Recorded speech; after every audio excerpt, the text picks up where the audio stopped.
Hi friends, how are you all. Friends, हम CDP में growth and development chapter को पढ़ रहे थे। ये सेकंड पार्ट है। फर्स्ट पार्ट में हमने ग्रोथ एंड डेवलपमेंट के बीच अंतर को समझे थे और डोमेन्स ऑफ डेवलपमेंट को पढ़े थे। फिर नेक्स्ट स्टेजेस ऑफ डेवलपमेंट को देखे थे, जिसमें 4 स्टेजेस कल पढ़े थे: infancy, early childhood, letter childhood और एडोलेसेंस। अब इन स्टेजेस को थोड़ा डिस्क्राइब करके देख लेते हैं, क्योंकि यहाँ से क्वेश्चन बनते हैं, पेपर में आपको देखने को मिलेगा।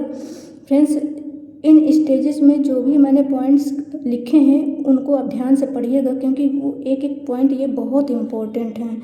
एग्ज़ाम में आपको इन्हीं पॉइंट में से कोई ना कोई क्वेश्चन आपको देखने को मिल जाएगा, इसलिए आप प्लीज़ ध्यान से इन पॉइंट्स को देखिएगा, याद करिएगा। पहला है शैशवावस्था, जिसे इन्फेंसी भी बोलते हैं। इन्फेंसी 0 से 2 वर्ष तक होती है। शैशवावस्था में बच्चा ज्ञानेंद्रियों से सीखता है। ये बहुत ही सेंसिटिव पीरियड होती है इन्फेंसी। इसमें फिजिकल डेवलपमेंट फास्ट होती है। एग्जाम में क्वेश्चन पेपर में क्वेश्चन आपको आएगा कि कौन सी अवस्था में फिजिकल डेवलपमेंट फास्ट होती है, तो उसका आंसर होगा इन्फेंसी, शैशवावस्था। याद रखिएगा इस पॉइंट को, ये इंपॉर्टेंट है। फिजिकल डेवलपमेंट फास्ट होती है इन्फेंसी में। नेक्स्ट है पूर्व बाल्यावस्था, अर्ली चाइल्डहुड। इसकी एज 2 से 6 वर्ष होती है। इस अवस्था को टॉय एज, प्ले एज भी बोलते हैं। प्ले एज, एरिक एरिक्सन के अनुसार इस अवस्था को प्ले एज भी बोलते हैं। याद रखिएगा, इसमें फास्टेस्ट लैंग्वेज डेवलपमेंट होता है, भाषा का विकास ज़्यादा होता है, इसमें फास्ट होता है अर्ली चाइल्डहुड में।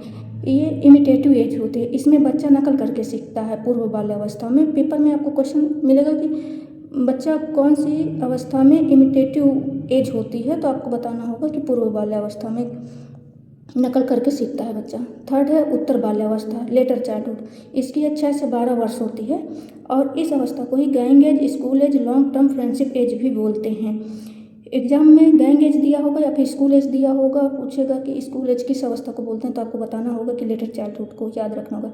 इसमें फिजिकल डेवलपमेंट स्लो होता है, लेकिन शैशवावस्था में फिजिकल डेवलपमेंट फास्ट होती है, ये याद रखिएगा। लेकिन इसमें उत्तर बाल्यावस्था में, लेटर चाइल्डहुड में मोटर डेवलपमेंट फास्ट होता है। फोर्थ देखेंगे किशोरावस्था, एडोलेसेंस। ये ट्रांजिशनल पीरियड होता है, संक्रमण काल होता है। याद रखिएगा, इंपॉर्टेंट है कि संक्रमण काल किस अवस्था को बोलते हैं, तो किशोरावस्था को बोलते हैं। गोल्डन पीरियड होता है, स्वर्णिम काल भी इस अवस्था को कहते हैं। स्ट्रेस एंड स्ट्रोम की अवस्था होती है। फ्रेंड्स, ये याद रखिएगा, तनाव और संघर्ष की अवस्था। स्टेटमेंट में क्वेश्चन आता है, किसने कहा, तो स्टैनले हॉल ने कहा। याद रखिएगा इस पॉइंट को, ये इंपॉर्टेंट है। स्टैनले हॉल ने स्ट्रेस एंड स्ट्रोम की अवस्था, किशोरावस्था को कहा। इसमें लैक्स ऑफ इमोशनल स्टेबिलिटी होती है। ब्रिज पीरियड भी होती है किशोरावस्था। और एडोलेसेंस ईगोसेंट्रिज्म में होता है। याद रखिएगा, ईगोसेंट्रिज्म कीवर्ड याद रखिएगा, ये किशोरावस्था में होती है। फ्रेंड्स, एक पॉइंट और है, याद रखिएगा, इसमें जगह नहीं थी तो मैंने नहीं लिखा।